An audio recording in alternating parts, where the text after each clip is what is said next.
राजसमंद नामक एक गांव में जगमोहन अपनी पत्नी सोमा और बेटी गुड्डी के साथ रहता था।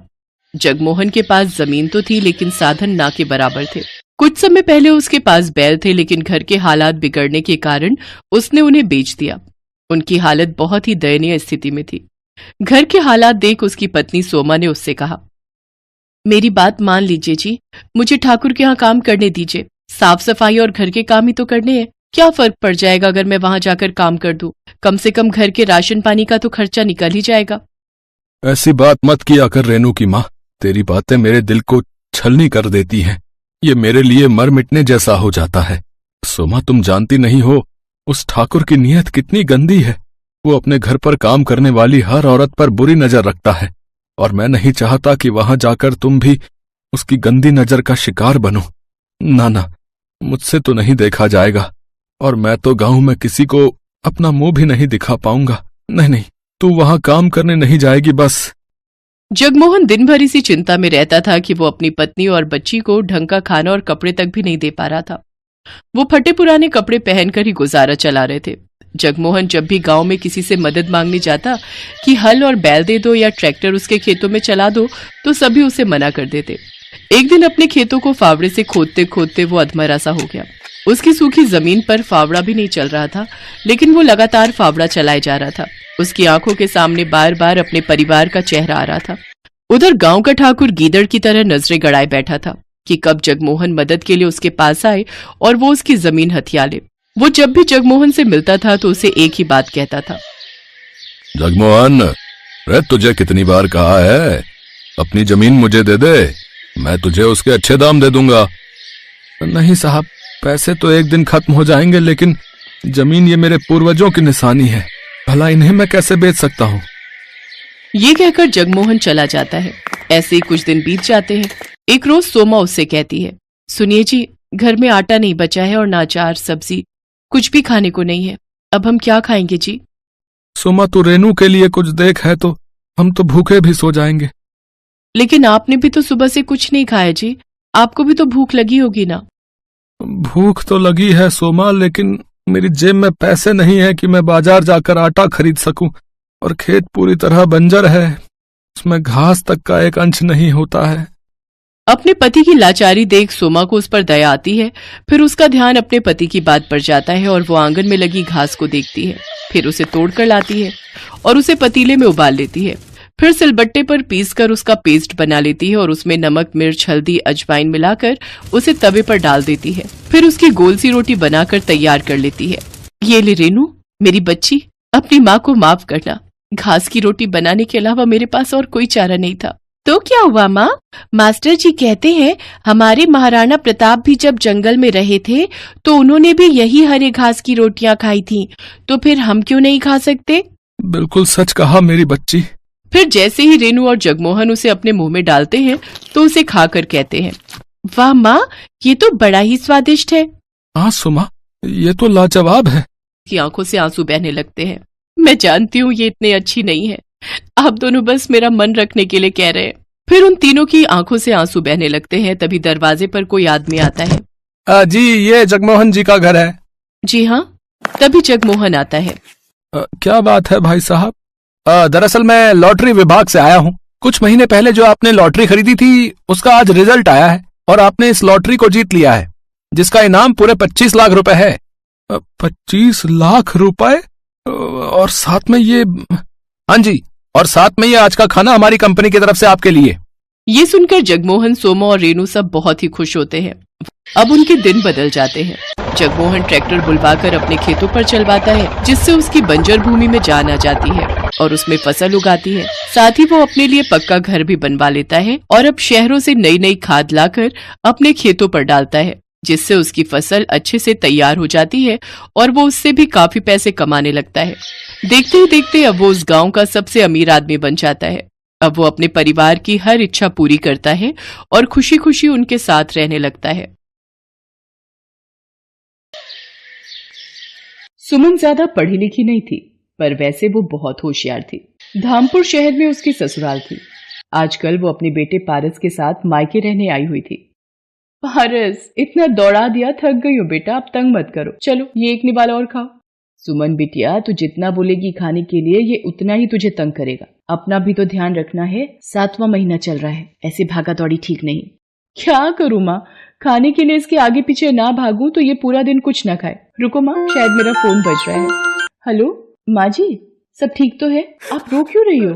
क्या नितिन का एक्सीडेंट हो गया? कौन से अस्पताल में है वो? मैं पहुंच रही हूँ। सुमन के पति नितिन का रोड एक्सीडेंट हो जाता है। सुमन अस्पताल पहुंचती है। सुमन बहू, डॉक्टर ने कहा है कि नितिन के पैरों में गहरे जख्म आए हैं। डॉक्टर, कुछ तो इलाज होगा। देखिए, अभी कुछ नहीं कहा जा सकता, इनके घुटनों के हिस्से में ज्यादा दबाव पड़ा है। माँ, मैं और मीना जरा घर जा रहे हैं, बंटी घर पर अकेला है। सुनो जी, ये तुम्हारा भाई तो अपाहिज हो गया है। अब हमारी छाती पर क्या ये सारी जिंदगी बैठकर मूंग दलेंगे? ऊपर से उसके 2 बच्चे, एक साथ में है और एक पैदा होने वाला है। अब तुम मेहनत करोगे और वो मुफ्त की रोटियां तोड़ेंगे। अरे मीना, तुम देखती जाओ, इन्हें घर तो आने दो। मैंने सारा किस्सा ही खत्म कर देना है। तुम मुझे इतना बेवकूफ मत समझो, मैंने सब सोच लिया है कि मुझे करना क्या है। हाँ। सुमन और उसकी सास नितिन को घर लेकर आते हैं। अगले दिन, माँ, मुझे नहीं लगता कि अब नितिन कोई काम कर पाएगा या कभी चल पाएगा। देखो ना, मेरा भी अपना परिवार है, मेरे भी अपने बच्चे हैं, है ना। मैं कब तक इसके परिवार को भी पालता रहूंगा। सुरेश, तू कहना क्या चाहता है? साफ साफ बोल। मैंने सोच लिया है, अब हम दोनों भाइयों को अलग अलग हो जाना चाहिए। हम दोनों भाइयों का कोई अपना मकान या अपनी दुकान तो है नहीं, किराए के घर में रहते हैं और किराए की ही दुकान है। मैं कब तक किराया भी भरूं और सबकी रोटी का भी इंतजाम करूं। नितिन, तू अब सुमन और अपने बच्चों के साथ दूसरे घर में रहने का इंतजाम कर ले। सुरेश, तुझे जरा सी भी शर्म नहीं आती? अपने छोटे भाई की मजबूरी का फायदा उठा रहा है। आज उसे जिंदगी ने अपाहिज बना दिया है तो तू उसको हर तरफ से लाचार बना रहा है। माँ जी, आप ये गनीमत समझो कि हम आपको यहाँ से नहीं निकाल रहे हैं, वरना फिर आप जानती हैं। अरे तू क्या मुझे निकालेगी? मैं ही अपने बच्चों के साथ यहाँ से चली जाऊंगी। सुरेश, तू बड़े भाई के नाम पर कलंक है। अगले दिन सुमन सबके साथ अपनी माँ के घर आ जाती है। तू चिंता मत कर, तू अब मेरे साथ यहीं रह मेरे पास। नहीं माँ, मैं तुम पर अपने परिवार का बोझ नहीं डाल सकती। तुम भैया भाभी के साथ रहती हो, मैं नहीं चाहती मेरी वजह से मेरे मायके में कोई परेशानी हो। माँ, तुम यही पास में ही कोई किराए का घर दिलवा दो, मैं वहीं रह लूंगी। मेरी बच्ची, तुझे कितने दुख झेलने पड़ रहे हैं, पर भगवान पर भरोसा रख, वो सब ठीक करेंगे। सुमन 1200 रुपए महीने का एक किराए का कमरा ले लेती है। अब उसकी सबसे बड़ी दुविधा ये थी कि आखिर वो अपने परिवार की आजीविका चलाने के लिए पैसे कहाँ से लाए। एक दिन, माँ जी, पारस माँ के साथ वृंदावन दर्शनों के लिए चला गया है। घर कितना सूना सूना सा लग रहा है। हाँ बहू, वो होता है तो पूरा घर उसके शोर से गूंजता रहता है। माँ जी, नितिन की 2 कमीजें दर्जी को ठीक करने के लिए दी थी, मैं लेकर आती हूँ। सुमन बाजार चली जाती है। रास्ते में वो सोच में डूबी थी, क्या करूं? मुझे कमाई का कोई जरिया तो ढूंढना ही होगा। मुझे कहीं नौकरी भी तो नहीं मिलेगी। काश मैं ज्यादा पढ़ी लिखी होती। अरे, सब्जी के ठेले लगे हुए हैं। नितिन का लौकी खाने का मन था, उस सब्जी के ठेले से ले लेती हूँ। भैया, ये एक लौकी देना। अभी इनके आलू तोल लूं फिर देता हूँ। ये लो माता जी, 2 किलो आलू, 40 रुपए हो गए। भैया, ये तुमने तराजू के नीचे क्या लगा रखा है? दिखाना जरा। कुछ भी तो नहीं लगा रखा मैडम जी। सुमन तराजू उठाती है। वो ये देखकर हैरान रह जाती है कि तराजू में चुंबक चिपकी हुई है। भैया, कुछ तो शर्म करो, तुम लोगों को धोखाधड़ी से सब्जी बेच रहे हो, चुंबक लगाकर घपला कर रहे हो। ईमानदारी से काम करना नहीं आता तुम्हें? पता नहीं कब से लोगों के साथ धोखाधड़ी करके सब्जी बेच रहा है। सुमन को बोलता देखकर लोगों की भीड़ लग जाती है। तभी वहां एक आदमी आता है जिसे देखकर उस जगह पर खड़े सारे ठेले वाले उसे झुककर नमस्ते करते हैं। क्यों अरिया, क्या हुआ? यहाँ इतना शोर कैसा तेरे ठेले पर? ये सब्जी वाला लोगों को ठगता है, अपने तराजू में चुंबक लगाकर लोगों से धोखाधड़ी करके अपनी सब्जी बेचता है। मेरी इतनी हिम्मत हरिया कि तुम मेरे इलाके में सब्जी का ठेला लगाता है और धोखाधड़ी करता है। मैं चाहूँ तो अभी तुझे यहाँ से हटा सकता हूँ। माफ कर दो सज्जन सेठ, आज के बाद कोई बेईमानी नहीं करूंगा। शराफत से सब्जी बेचूंगा। मेरे छोटे छोटे 4 बच्चे हैं, अगर मेरा कमाई का जरिया छिन गया तो वो भूखे मर जाएंगे। हाँ, रहने दीजिए भाई साहब, इसे अपनी गलती का एहसास हो गया है। मैं जानती हूँ परिवार की परेशानियों का दर्द क्या होता है। बात करते करते सुमन की आंखें भर आती हैं। तभी चिंता से उसके दर्द शुरू हो जाता है। वहाँ आसपास में भीड़ लग जाती है। अरे, इन बहन जी की तबीयत खराब हो रही है, लगता है इन्हें अस्पताल ले जाना पड़ेगा। सुमन की अचानक शायद चिंता और परेशानी से दर्द शुरू हो जाता है। सज्जन सेठ कुछ लोगों की मदद से सुमन को अस्पताल ले जाता है। सुमन रास्ते में ही अपने घर का पता सज्जन सेठ को बता देती है। सज्जन सेठ उसकी सास को अस्पताल बुला लेता है। सुमन को एक बेटी पैदा होती है। वही सज्जन सेठ को पता चलता है कि सुमन का पति नितिन अपाहिज है और वो बहुत ही दुखों से गुजर रही है। सज्जन सेठ, आज आपने बड़े भाई की तरह मेरी मदद की है। मैं आपका एहसान कभी नहीं भूलूंगी। इसमें एहसान की कोई बात नहीं है बहन, तुम मेरी अपनी बहन जैसी हो। सुमन घर आ जाती है। कुछ दिनों बाद सज्जन सेठ उसके घर आता है। सुमन बहन, तुम मुझे काम के लिए बोल रही थी? मेरे पास सब्जी की बहुत सी दुकानें हैं, पर संभालने वाला कोई नहीं। मैं चाहता हूं मेरी मंडी में जितनी भी सब्जी की दुकानें हैं उनका हिसाब और देखरेख अब से तुम रखो। मैं जानता हूं तुम्हारी जगह ये काम और कोई ईमानदारी से नहीं कर सकता। माँ जी, नितिन देखो, भगवान ने सज्जन सेठ के रूप में एक भाई देकर हमारी कितनी मदद कर दी। सुमन की आंखों में खुशी के आंसू थे। वो अब कड़ी मेहनत से मंडी में जाकर सब्जियों का सारा हिसाब रखती।